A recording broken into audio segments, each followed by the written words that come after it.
हरे कृष्णा। ओम नमः शिवाय। हर हर महादेव। आप सभी को फाल्गुन मास के प्रदोष व्रत की हार्दिक शुभकामनाएं। भोले बाबा आप सब पर अपनी दया बनाए रखे। हर माह के शुक्ल पक्ष और कृष्ण पक्ष की त्रयोदशी तिथि को प्रदोष तिथि का व्रत किया जाता है। प्रदोष व्रत की तिथि जब मंगलवार को आती है तब उसे भौम प्रदोष व्रत के नाम से जाना जाता है।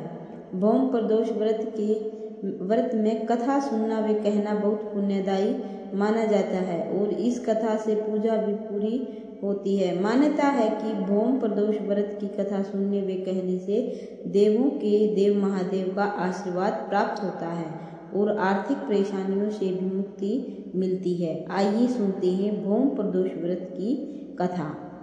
सूत जी बोले, अब मैं मंगल त्रयोदशी प्रदोष का व्रत विधि विधान से कहता हूँ। भगवान मंगलवार का दिन व्याधियों का नाशक है। इस व्रत में एक समय व्रती को गेहूं और गुड़ का भोजन करना चाहिए। इस व्रत के करने से मनुष्य सभी पापों व रोगों से मुक्त हो जाता है। इसमें किसी प्रकार का संशय नहीं है। अब मैं आपको उस बुढ़िया की कथा सुनाता हूँ जिसने यह व्रत किया, वे मोक्ष को प्राप्त किया। अत्यंत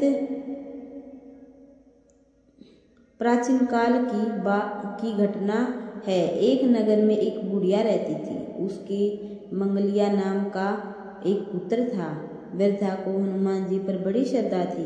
वह प्रत्येक मंगलवार को हनुमान जी का व्रत रखकर यथाविधि उनका भोग लगाती। इसके अलावा मंगलवार को एक न तो घर लिपती थी और न ही मिट्टी खोदती थी।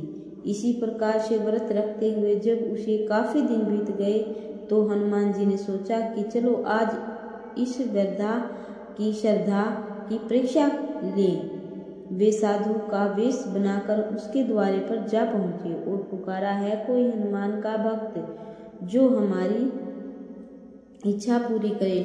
वृद्धा ने यह पुकार सुनी तो बाहर आई और महाराज क्या आज्ञा है। साधु वेशधारी हनुमान जी बोले कि मैं बहुत भूखा हूँ, भोजन करूँगा, तू थोड़ी सी जमीन लीप दे। वृद्धा बड़ी दुविधा में पड़ गई।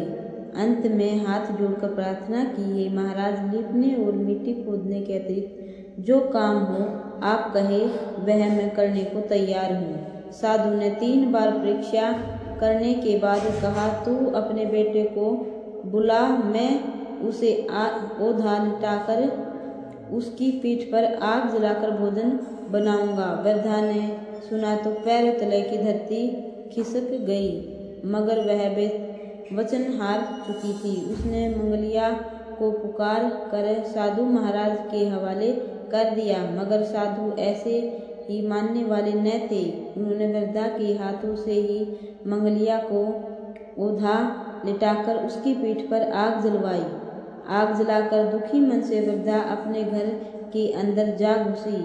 साधु जब भोजन को बुलाकर कहा कि वह मंगलिया को पुकारे ताकि वह भी आकर भोग लगा ले। वृद्धा की आंखों में आंसू भर आए। कहने लगी, उसका नाम लेकर मेरे हृदय को और क्यों दुखा रहा है। लेकिन साधु महाराज ने न माने। वृद्धा को भोजन के लिए मंगलिया को पुकारना पड़ा। पुकारने की देर थी कि मंगलिया बाहर से हंसता हुआ घर में दौड़ा आया।